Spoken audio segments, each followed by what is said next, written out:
I'm Tracy Adler, the director of the Welland Museum of Art at Hamilton College and the curator of Julia Jacquette, Unrequited and Acts of Play. And welcome to our 360 video. So either by moving your mouse or moving your phone, you'll really be able to see the entire exhibition in the round. We start the exhibition with these two site-specific murals that Julia created. One you see behind me and one you can see directly across from me. Julia draws all of her imagery from the media, most specifically from advertising images, because they are constructed to be so alluring and enticing. And these pools of water are no exception.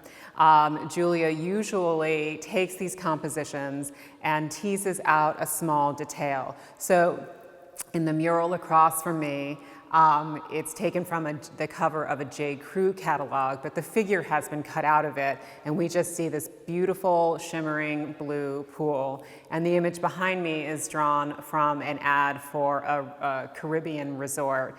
And again, the people are cut out of it, so all we see is this incredibly blue water, this impossibly blue water. And one of the issues that Julia is addressing in her work is how these images are really devised and constructed to drive our desires. So we think if we immerse ourselves in these pools, we will find happiness or we will find success. As a teaching museum, we're always trying to demystify the process of how an artist works. So in this exhibition, we included a group of gouaches, some of which are used for larger works and paintings. You'll see down here is a gouache, and then to my left is a painting that resulted in the gouache, which was a study for it.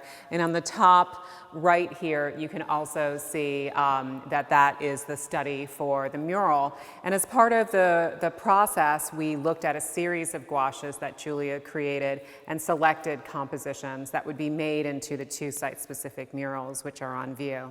Julia Jacquette often works on more than one series at the same time. So behind me we see a selection of works drawn from her luxury series. And among them are three pieces drawn from a Dolce & Gabbana cologne ad featuring Matthew McConaughey. But once again, the main protagonist has been practically cut out of the scene. We see the ear of Matthew McConaughey here. We see his sleeve. But again, it's really focusing on the aura of the scene itself. Julia often describes the art director as the evil genius behind the scene, really setting the stage to entice us to purchase whatever the advertisement is trying to sell.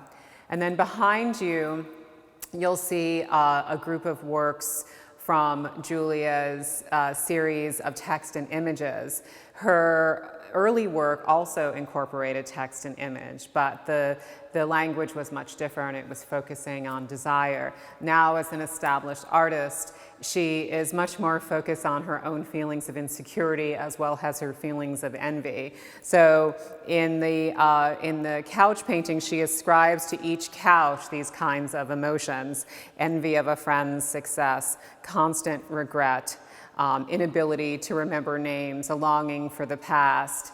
And then another work behind you, the text is "Your every word, a perfect jewel and knife in my own heart." Again, professing her own insecurities and her own feelings of envy at other people's successes or at where she feels she is in her life as an artist and as a person.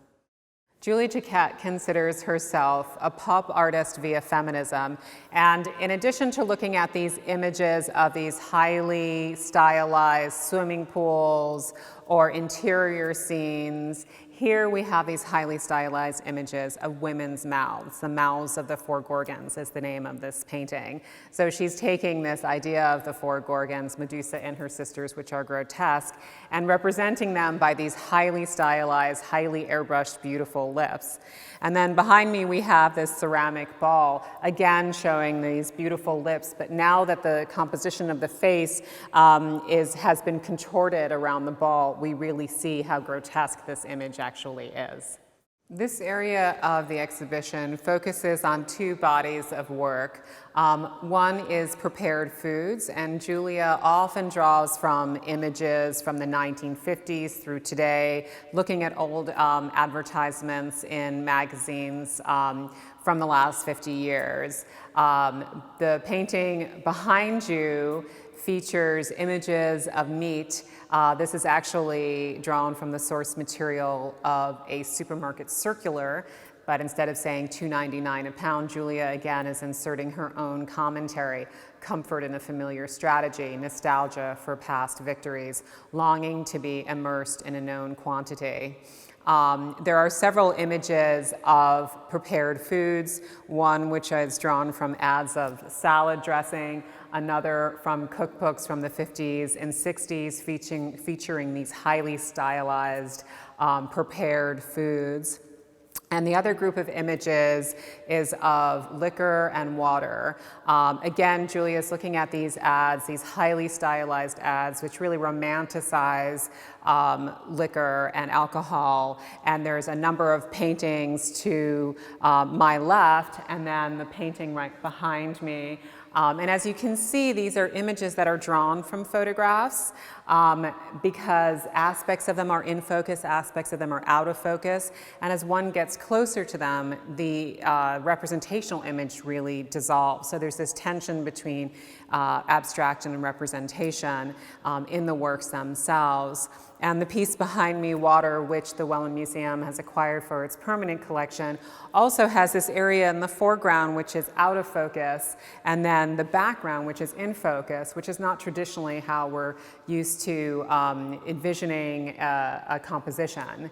And so what Julia is pointing to is how water is often used in these glamorous luxury ad campaigns because it's shimmery, because it's glitzy, and it has this feeling of luxury. Alongside Julia's paintings is a parallel project entitled Playground of My Mind, which is a graphic memoir the artist has been working on for the last 6 years, and which we've co-published as a book with Delmonico Books Press Stell. Here we show the actual original drawings, which are gouache on paper, and this graphic memoir traces the artist's childhood growing up in New York City during the 60s and 70s, and more particularly focuses on the adventure playgrounds which were built in Central Park during that time, and which utilize these minimalist forms of modernist architecture in a way that was encouraging of imaginative, creative, and risk-taking play.